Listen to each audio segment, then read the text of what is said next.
So Hindus is a educated, rich community. ये हिंदू धर्म बहुत ठीक है, बहुत शांति, बहुत अच्छा है ना? नो एनी मुश्किल। फ्रांस में हिंदू धर्म की स्थिति क्या है? अगर हम इसके बारे में बात करना चाहें तो हमें उन मुद्दों के बारे में भी जानना पड़ेगा जो आजकल फ्रांस का नाम लेते ही लोगों के जहन में आ जाता है। यह एक ऐसा मुद्दा है जो आजकल पूरी दुनिया में छाया हुआ है, जो कि जुड़ा हुआ है एक विशेष विचारधारा से, और यह विचारधारा भारत में भी पाई जाती है। मेन स्ट्रीम मीडिया से लेकर सोशल मीडिया तक आजकल फ्रांस को लेकर काफी चर्चा है। जय हिंद, वंदे मातरम। दोस्तों फ्रांस में जो दंगे हो रहे हैं, उन दंगों को रोकने के लिए वहां की सरकार जो है वो असमर्थ कहीं ना कहीं हो रही है, और ये भी सुनने में आ रहा है कि वो भारत से सीख लेने की तैयारी कर रहे हैं और भारत का जो योगी मॉडल है वो वहाँ पर इम्प्लीमेंट करने की कोशिश कर रहे हैं। और अभी खबर आई है कि उन्होंने अभी इंटरनेट बंद किया है। जब पूरा फ्रांस फूक गया, जब इतने सारे जो प्रॉपर्टी है उसको नष्ट कर दिया गया, अरबों का नुकसान हो गया, तब जाकर इनको समझ में आई कि इंटरनेट बंद करने की इंपॉर्टेंस क्या है। भारत में जब कश्मीर में धारा 370 लगी थी तब इंटरनेट पहले ही बंद कर दिया गया था भारत के द्वारा। तो कहीं ना कहीं फ्रांस को भारत से सबक लेना चाहिए। दोस्तों आज का जो वीडियो है उसका टॉपिक है कि फ्रांस में तेजी से बढ़ता हुआ हिंदू धर्म। तो क्या फ्रांस में जो हिंदू धर्म है वो बढ़ रहा है? क्या फ्रांस की स्थिति है? और उधर कट्टरपंथी बौखला उठे हैं। सब लोगों को ये समझ में आ गया है कि जो कट्टरपंथी हैं उनके जो मजहब है उसको बिल्कुल भी सपोर्ट नहीं करना चाहिए। तो धीरे धीरे करके वो सनातन धर्म की तरफ आ रहे हैं। वीडियो लगाता हूं दोस्तों, स्क्रीन पर लेकर आया हूं video the scientific Hindu YouTube channel से, और वीडियो के बाद मैं अपने व्यू डिटेल में रखता हूं तो आप उसको ज़रूर सुनिए। और अगर आपने चैनल को सब्सक्राइब नहीं करा है तो चैनल को सब्सक्राइब जरूर कीजिए। फ्रांस में हिंदू धर्म की स्थिति क्या है? अगर हम इसके बारे में बात करना चाहें तो हमें उन मुद्दों के बारे में भी जानना पड़ेगा जो आजकल फ्रांस का नाम लेते ही लोगों के जहन में आ जाता है। यह एक ऐसा मुद्दा है जो आजकल पूरी दुनिया में छाया हुआ है, जो कि जुड़ा हुआ है एक विशेष विचारधारा से, और यह विचारधारा भारत में भी पाई जाती है। मेन स्ट्रीम मीडिया से लेकर सोशल मीडिया तक आजकल फ्रांस को लेकर काफी चर्चा है, क्योंकि पुलिस जांच में 17 साल के एक किशोर की हत्या होने के बाद बदले की आग में पूरा फ्रांस सुलग रहा है। हालात इस तरह से बेकाबू हैं कि दंगाइयों के मन में पुलिस और कानून का जरा भी खौफ नहीं रह गया। गौरतलब है कि 17 वर्षीय मृतक नाहेल की मां ने केवल एक पुलिस वाले को दोषी माना है, जिसने मृतक नाहेल को गोली मारी। बाकी पुलिस को वह बिल्कुल जिम्मेदार नहीं मानती। इसके बावजूद पूरे फ्रांस में आगजनी, तोड़फोड़ और लूटपाट जारी है। कहने का अर्थ है कि मृतक के परिवार को ना फ्रांस से दिक्कत है और न ही फ्रांस की पुलिस से। फिर ये फ्रांस को जलाने वाले आखिर कौन लोग हैं? फ्रांस के दंगों का जिम्मेदार आखिर कौन है? विश्व में कहीं भी जब कोई आगजनी, तोड़फोड़ या फिर दंगा होता है तो उसके पीछे एक विशेष विचारधारा आवश्यक तौर पर खड़ी नजर आती है, परंतु ये बात कहने की कोई भी हिम्मत नहीं जुटा पाता, क्योंकि पूरे विश्व में एक लेफ्ट लिबरल बिरादरी है जो हाथ धोकर सच कहने वालों के पीछे पड़ जाती है। भारत हो या ब्रिटेन, अमेरिका हो या फ्रांस, या फिर विश्व का कोई भी देश ले लीजिए, आतंकवादी हमलों से लेकर दंगों तक में एक खास विचारधारा ही कॉमन तौर पर दिखाई देती है, परंतु सच्चाई से हर कोई मुंह मोड़े हुए है। और जब हम असली मर्ज को ही स्वीकार नहीं कर रहे तो मरीज की दवा क्या करेंगे? जर्मनी के डॉक्टर और प्रोफेसर एन जॉन कैम लगातार फ्रांस की स्थिति पर ट्वीट कर रहे हैं। उन्होंने एक ट्वीट में यह भी लिखा कि फ्रांस में जो दंगे हो रहे हैं उनको सिर्फ एक आदमी ही काबू में कर सकता है, और वह है योगी आदित्यनाथ। फ्रांस में दंगे की स्थिति को नियंत्रित करने के लिए भारत को मुख्यमंत्री योगी आदित्यनाथ को भेजना चाहिए, और वही इसे 24 घंटे के भीतर ही रोक देंगे। यह बता दें कि professor N John University of London से जुड़े हुए हैं और कार्डियोलॉजी की दुनिया में वह एक जाना माना नाम है। प्रोफेसर तो इसका ये मतलब है कि जो वहाँ के लोग हैं उनको ये पता है कि भारत ही वो चीज़ रोक सकता है। तो भाई साहब ये बहुत ही अच्छी चीज़ है कि योगी का जो डंका है वो भारत के साथ में बाहर के देशों में भी जो है वो बज रहा है। सर एन जॉन के इस ट्वीट को सीएम योगी आदित्यनाथ ऑफिस के वेरीफाइड अकाउंट से भी रिट्वीट किया गया और लिखा गया कि जब भी विश्व के किसी भी हिस्से में उग्रवाद दंगे भड़काता है, अराजकता फैलती है, कानून व्यवस्था की स्थिति उत्पन्न होती, दुनिया सांत्वना की तलाश करती है। उत्तर प्रदेश में महाराज जी द्वारा स्थापित कानून व व्यवस्था के परिवर्तनकारी मॉडल के लिए तरसती है। इस रिट्वीट के बाद लेफ्ट लिबरल बिरादरी सहित कई राजनीतिक दल भी अनर्गल बयानबाजी करने लगे। खैर, भारतीय राजनीति में विपक्षी दल और लेफ्ट लिबरल की क्या भूमिका है, यह सब तो आप अच्छे से समझते ही हैं। और भारत के भी लेफ्ट जो लिबरल हैं वो क्या स्टोरी सुना रहे हैं आपको पता है कि नहीं इनके साथ कुछ ना कुछ अत्याचार हुआ है इसलिए सब कर रहे हैं, इनके साथ बुरा हुआ है। क्या बुरा हुआ है इनके साथ यार, क्या बुरा हुआ है इनके साथ, बताओ हुआ क्या है बुरा। ये मैं आपको बता रहा हूं, ये जो रेडिकल इस्लामिस्ट हैं और जो लेफ्ट है ना, इनका एक मैरिज ऑफ कन्वीनियंस है कि चलो हम लोग एक काम करते हैं, हम लोग गठजोड़, भारत में आपको नहीं दिखता ये, आप हर टीवी डिबेट में देखिए एक रेडिकल इस्लामिस्ट बैठा है, उसको सपोर्टिंग फायर देने के लिए एक कम्युनिस्ट बैठा रहता है वहां, बयानबाजी करने लगे। खैर, भारतीय राजनीति में विपक्षी दल और लेफ्ट लिबरल की क्या भूमिका है, यह सब तो आप अच्छे से समझते ही हैं। इसी बीच द साइंटिफिक हिंदू परिवार के एक सदस्य ने हमें कमेंट किया कि आपसे निवेदन है कि फ्रांस में हिंदू धर्म के बारे में जानकारी दीजिए और फ्रांस में हिंदू मंदिर कितने हैं यह भी हमें बताएं। तो दोस्तों, आज के वीडियो में हम कुछ ऐसे फैक्ट्स लेकर आए हैं जिन्हें देखने के बाद आप यह अच्छी तरह समझ पाएंगे कि फ्रांस में हिंदू धर्म का कितना सम्मान है और क्या अहमियत है। इसके अलावा वहाँ कितने हिंदू मंदिर हैं यह भी जानेंगे। नमस्कार, स्वागत है आप सभी का द साइंटिफिक हिंदू पर और मैं हूँ आपके साथ आपका दोस्त धीरेन्द्र। वीडियो में आगे बढ़ने से पहले छोटा सा निवेदन है कि कमेंट में जय श्री राम अवश्य लिखें। तो दोस्तों, फ्रांस में मुख्य तौर पर मान्यता प्राप्त कैथोलिक ईसाई धर्म है, परंतु यहाँ के लोगों में हिंदू धर्म के प्रति काफी सम्मान है, आस्था है। विकिपीडिया के अनुसार फ्रांस में ऑफिशियल तौर पर करीब 1.5 लाख हिंदू रहते हैं। वहीं एक रिपोर्ट यह बताती है कि फ्रांस में हिंदू धर्म के मानने वालों की संख्या इससे 3 गुना करीब 5 लाख है। फ्रांस में एक तरफ हिंदू धर्म की लोकप्रियता बढ़ रही है, वहीं दूसरी तरफ एक समुदाय विशेष के खिलाफ गुस्सा भी बढ़ रहा है। फ्रांस में हिंदू धर्म की क्या स्थिति है यह बीते कुछ समय में हिंदू धर्म से संबंधित फ्रांस में घटी घटनाओं से हम समझ सकते हैं। इसके द्वारा आप यह भी समझ पाएंगे कि फ्रांस में आखिर हिंदू जनसंख्या बढ़ने व हिंदू मंदिरों के निर्माण में तेजी से उछाल क्यों आया। फ्रांस में किस तरह लोग हिंदू धर्म अपना रहे हैं, इन्हें हम हाल ही में हुई हिंदू धर्म से संबंधित 4 प्रमुख घटनाओं से समझेंगे। तो चलिए आते हैं पहले नंबर पर, जो कि है फ्रांस के नागरिकों ने कुंडलिनी जागृत करने के लिए अपनाया हिंदू धर्म। दोस्तों, पेशे से डिजाइनर मैथियस और उनकी पत्नी डेनियला, जो कि फ्रांस के रहने वाले, हाल के दिनों में शिव नगरी वाराणसी पहुंचे और यहाँ वह पद्मश्री से सम्मानित विश्व प्रसिद्ध तांत्रिक वागीश शास्त्री जी के आश्रम पहुंचे और वहां उन्होंने कुंडलिनी जागरण की इच्छा जताई, जिसके बाद उन्हें शिव शक्ति मंत्र की दीक्षा दी गई और दीक्षा प्राप्त करने के साथ ही मैथियस और डेनियला ने हिंदू धर्म भी अपना लिया। इस दौरान उनका नाम भी परिवर्तित कर दिया गया। मैथियस अब परमानंद तथा डेनियला आनंदमयी बन गई हैं। डेनियला के अनुसार कुंडलिनी साधना के पश्चात वह बहुत ऊर्जावान महसूस कर रही हैं और इसीलिए उन्होंने हिंदू धर्म अपनाया है ताकि वह ईश्वर की सच्ची साधना कर सकें। उन्होंने कहा कि वह मंत्र जाप के द्वारा ईश्वर से प्रार्थना करेंगी कि विश्व का कल्याण हो और पूरे विश्व में शांति हो। पेशे से डिजाइनर मैथियस ने कहा कि पूरे विश्व में केवल सनातन धर्म ही शांति कायम कर सकता है। दूसरे नंबर पर आते हैं, फ्रांस में रहने वाले एक जोड़े ने हिंदू धर्म से प्रभावित होकर दोबारा शादी रचाई। फ्रांस के रहने वाले एरिक और ग्रेवियर अक्सर राजस्थान आते जाते रहते हैं। कई सालों से वह टूरिस्ट गाइड भुजपाल सिंह के संपर्क में है। एरिक और गैब्रियल काशी विश्वनाथ सहित कई धार्मिक स्थलों का दर्शन कर चुके हैं और इसी कारणवश उनकी हिंदू धर्म के प्रति जिज्ञासा बढ़ी है। कुछ दिन पहले भुजपाल सिंह ने अपने साले की शादी में इस फ्रांसीसी कपल को इनवाइट किया था। विवाह के रीति रिवाजों को देखकर यह दोनों काफी ज्यादा प्रभावित हो गए और उन्होंने दोबारा शादी रचाने की जिज्ञासा जताई, जिसके बाद वैदिक मंत्रोच्चार से एरिक और गैब्रियल का हिंदू रीति से विवाह संपन्न कराया गया। सभी रस्मों की जानकारी भी दोनों को दी गई। फ्रांसीसी नागरिक एरिक ने बताया कि मैं भारतीय हिंदू परंपराओं से काफी प्रभावित हूँ।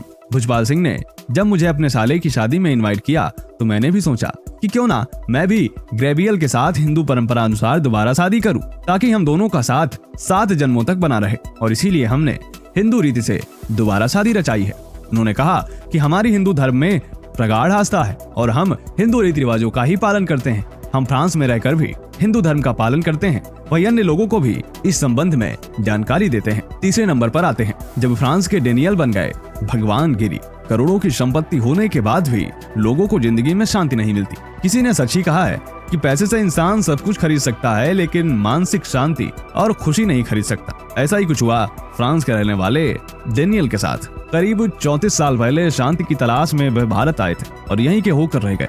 जब वे भारत आए थे तो उन्हें यहाँ के बारे में कुछ भी नहीं पता था, लेकिन जब उनकी मुलाकात निरंजनी अखाड़े के संत देवगिरी से हुई तो उन्हें सनातन धर्म और अखाड़े की दिनचर्या ने इतना आकर्षित किया कि उन्होंने भारत में ही रहने का फैसला कर लिया। उन्होंने देवगिरी से दीक्षा ली और हिंदू बन गए। साथ ही उनका नाम बदलकर डेनियल से भगवान गिरी रख दिया गया। जानकारी के अनुसार डेनियल बाबा की फ्रांस में करोड़ों की संपत्ति है जिसे उन्होंने पूरी तरह त्याग दिया है। वह अब एक सन्यासी का जीवन जी रहे हैं। उनका कहना है कि सनातन धर्म में ही शांति है, इसलिए वो अपनी आगे की जिंदगी इसी धर्म की साधना में लगाएंगे। आते हैं नंबर 4 पर, जो कि है फ्रेंकोइस गॉटियर। फ्रेंकोइस गॉटियर फ्रांस के सबसे प्रतिष्ठित पत्रकारों में से एक हैं। वह पेरिस स्थित ला रिव्यू डे मोंड के एडिटर इन चीफ भी रह चुके हैं। फ्रेंकोइस गॉटियर के पास उच्च श्रेणी की कैथोलिक शिक्षा थी, परंतु वह इससे संतुष्ट नहीं थे।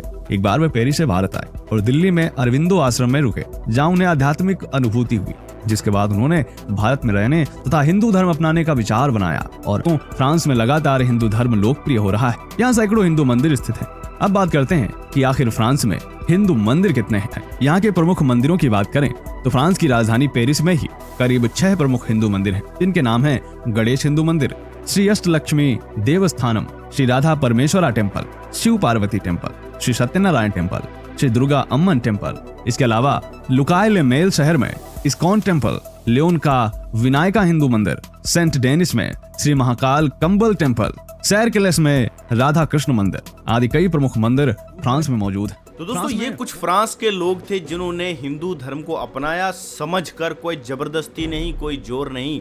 यही खासियत है सनातन हिंदू धर्म की कि हम कन्वर्जन पे यकीन नहीं करते हैं। हाँ, जो लोगों को पसंद होता है वो घर वापसी कर लेते हैं, क्योंकि सब लोग, इस दुनिया के जितने भी लोग थे, वो पैदा होने के साथ वो सनातनी ही हैं। सनातन कोई रिलीजन, मत, पंथ, संप्रदाय नहीं है। इसका रीजन ये है कि यहाँ पर आपको अपनी मान्यता को मानने की फ्रीडम है। आप चाहो तो ईश्वर को मानो, आप चाहो तो ईश्वर को ना मानो। आपके पीछे कोई तलवार लेकर नहीं पड़ेगा, आपके पीछे कोई भी आपका गला काटने के लिए नहीं आएगा अगर आपने सनातन हिंदू धर्म को नहीं माना।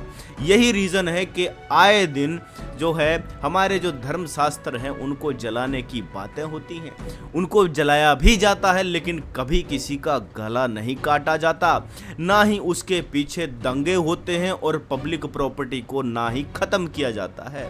यही खासियत है सनातन हिंदू वैदिक धर्म की कि यहाँ पर आपको फ्रीडम मिलती है। यहाँ पर आप अपनी मर्जी से जैसे चाहो जीवन बिता सकते हो, क्योंकि सनातन वैदिक धर्म एक जीने की कला है।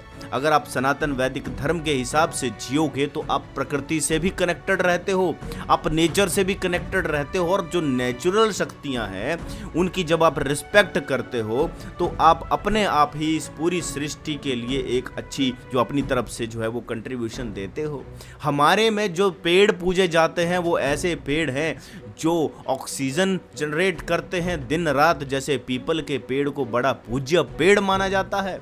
ये लोग कहते हैं तुम पेड़ों की पूजा क्यों करते हो? क्योंकि भैया वो पेड़ जो हैं वो हमें ऑक्सीजन देते हैं और हम उन पेड़ों की रिस्पेक्ट करते हैं, उनकी पूजा करते हैं। इससे आने वाली जनरेशन के मन में रिस्पेक्ट पैदा होती है और वो पेड़ों को कटने से बचाती है। ये जो संस्कृति है ये नेचर के लिए बड़ी फेवर में है। हम ऐसे पशुओं को रिस्पेक्ट देते हैं जिनको लोग काट के खा जाना चाहते हैं। हम उन जीवों को रिस्पेक्ट देते हैं जो जीव हमारे दुनिया को एक सुंदर रूप प्रदान करते हैं। क्या मनुष्य ही एक मात्र रह जाना चाहिए इस धरती के ऊपर? नहीं दोस्तों, सभी जीवों का समान रूप से इस पृथ्वी पर जो है वो अधिकार है, सबका समान रूप से अधिकार है। तो जानबूझकर किसी को हर्ट नहीं करना, जानबूझकर किसी को दुख नहीं पहुंचाना, जानबूझकर किसी को कष्ट नहीं पहुंचाना, ये है सनातन धर्म की शिक्षा। हम जीवों को भी बिना मतलब से नहीं मारते, हम जीवों को भी अपने सिर्फ भूख के लिए नहीं काट खाना चाहते। हमारे वेदों में भी यही चीज लिखी हुई है। बहुत सारे विधर्मी मनुस्मृति दिखाते हैं और उनको ये नहीं पता कि मनुस्मृति की मैन्युस्क्रिप्ट जो है वो 1500 साल से मिलती ही नहीं है, उसकी मैन्युस्क्रिप्ट ही नहीं मिलती है, जबकि वेदों की मैन्युस्क्रिप्ट जो है वो 1500 से 1700 बीसी के बीच में मिलती है। उसको कंपाइल किया गया है बहुत ही अच्छे तरीके से। उससे पहले वो जो थी श्रुति शास्त्र के रूप में थी। तो दोस्तों, जैसा कि मैंने कहा कि मनुस्मृति किसी ने 1500-1600 में लिखी है, उसमें मिलावटें करके वो सारे श्लोक ऐड कर दिए गए हैं जिनमें बोला गया है कि तुम्हारे में भी तो भैया मांस खाना लिखा है, लेकिन वो कॉन्ट्राडिक्शन करते हैं वेदों से। तो इसलिए दोस्तों, आप इन मिलावटी ग्रंथों को ना पढ़िए, आपके ग्रंथों के साथ मिलावट कर दी गई है। और सनातन हिंदू धर्म ही एक ऐसा धर्म है जहां पर रिफॉर्म हो सकते हैं। सनातन हिंदू धर्म ही ऐसा धर्म है जो गलत चीज अगर उनके धर्मशास्त्रों में भी लिखी है तो हम उन पेज के पन्नों को फाड़ने की हिम्मत कर सकते हैं। हमारे पीछे कोई फतवा नहीं लगेगा, हमारे पीछे कोई तलवार लेकर नहीं दौड़ेगा। दोस्तों, ये खास बात है हमारे सनातन हिंदू धर्म की, फ्रीडम है। आप अपनी मर्जी से जिस देवता को चाहो उसको पूज सकते हो, उसमें बिल्कुल भी गलत बात नहीं है। जिन लोगों को डाउट होता है कि यार इतने सारे भगवानों को पूजना बहुत ही गलत है, लेकिन दोस्तों ये गलत नहीं है। आप चाहो अपनी इच्छा से जिस देवता को आप अपने घर में स्थापित करोगे, आपको वो देवता वैसा ही फल देता है। भगवत गीता भी कहती है चैप्टर नंबर 7 वर्ष नंबर 20, 21, 22 में कि आप उन डेमी गॉड्स की पूजा अगर करते हो तो उसका जो फल है वो ईश्वर ही देते हैं। यानी कि एक ईश्वर ही सारे देवताओं के थ्रू आपको जो है वो कृपा बरसाता है, आपको आपके जो फल हैं वो देता है। बाकी कर्म प्रधान सनातन वैदिक धर्म है, यहाँ पर कर्म ही पूजा बोला जाता है। क्या बोला जाता है? कर्म ही पूजा है, तो कर्म को ही प्रधानता दी गई है। आप जैसा जैसा कर्म करोगे आपको वैसा वैसा फल मिलेगा। ये भी कहा जाता है कि फल जो है वो आपके हाथ में नहीं है, आपके हाथ में सिर्फ और सिर्फ कर्म करना है। यही रीज़न है कि भारत जैसे देश में जहां हिंदू गाय को माता की तरह पूजते हैं, उसी देश में ये कट्टरपंथी गाय को काटते हैं, पर कहीं पर दंगे नहीं होते, कहीं पर जो है वो लोग जो है प्रॉपर्टीज को नहीं फूकते हैं। हाँ, उन तस्करों को, उन गौ तस्करों को, उन गाय के हत्यारों को पकड़ के पीट जरूर देते हैं, लेकिन उससे भी इस लिबरांडो गैंग को दर्द होता है कि हाँ भैया ये तो गौ तस्कर तो मासूम है, गौ तस्करों को तो नहीं मारा जाना चाहिए। लेकिन ये नहीं पता है ये देश ऐसा देश है जो पब्लिक प्रॉपर्टी नहीं फूकेगा। ये अपराधी को दंड देना भी जानता है, जिसको लोगों ने लिंचिंग का नाम दे रखा है और बोलते हैं कि उसको जय श्री राम के नारे लगाते हैं। वो इसलिए लगवाते हैं ताकि वो बंदा दोबारा से जीव हत्या ना करे, जो वो दोबारा से जो है वो जानवरों को हर्ट ना करे। जानवर अगर हर्ट होते हैं तो सनातन वैदिक हिंदू धर्म भी हर्ट होता है, इसीलिए उन गौ तस्करों को अपराधी माना जाता है। ये बात बिल्कुल सही है कि कानून को अपने हाथ में नहीं लेना चाहिए। कानून को हाथ में लेना जो है वो गलत है, उसको प्रॉपर चैनल से ही चलना चाहिए और हम ऐसा ही करते हैं। हमारे ही देश में बकरीद जैसे त्योहार मनाए जाते हैं जिसमें ना जाने कितनी मासूम जानवरों को, गायों को काट दिया जाता है, लेकिन हिंदू कभी पब्लिक प्रॉपर्टी को फूकने के लिए नहीं निकला है। लेकिन यही अगर आप विपरीत देखिए तो कट्टरपंथियों के ऊपर आप एक बात बोल के दिखा दो, उनकी किताबों की चीज़ों को अगर आप कोट भी करते हो तो भी उनको मिर्ची लगती है और वो पब्लिक प्रॉपर्टी को फूक देना चाहते हैं। अभी यूसीसी आ रहा है, यूसीसी में जो सबसे बड़ी प्रॉब्लम हो रही है वो इन कट्टरपंथियों को ही हो रही है। इन कट्टरपंथियों को ही दिक्कत हो रही है यूसीसी से, हिंदुओं को कोई दिक्कत नहीं है। तो दोस्तों ये सारी बात थी। फ्रांस हो चाहे कोई भी देश हो जहां पर भी कट्टरपंथी जो है वो फैल रहे हैं, उनको सही करने के लिए जो मुझे लगता है कि वहां पर सनातन वैदिक धर्म ही शांति ला सकता है, सनातन हिंदू धर्म ही शांति ला सकता है।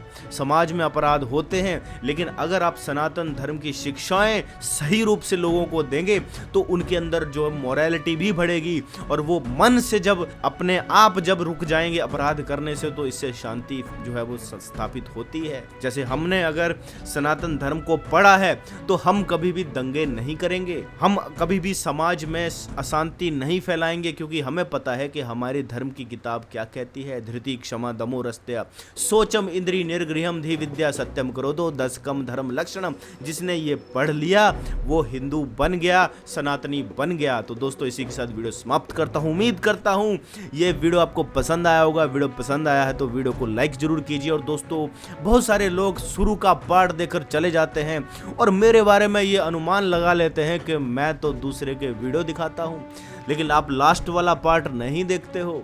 मेरा काम होता है उस वीडियो के ऊपर टिप्पणियां करना, उसको एनालाइज करना कि उस वीडियो में क्या शिक्षा छुपी हुई है। तो दोस्तों ये काम मैं करता रहूंगा। मिलूंगा नेक्स्ट वीडियो में, तब तक के लिए दोस्तों जय हिंद। और पूरी धरती हमारी माता है, इसलिए पूरी धरती को वंदे मातरम।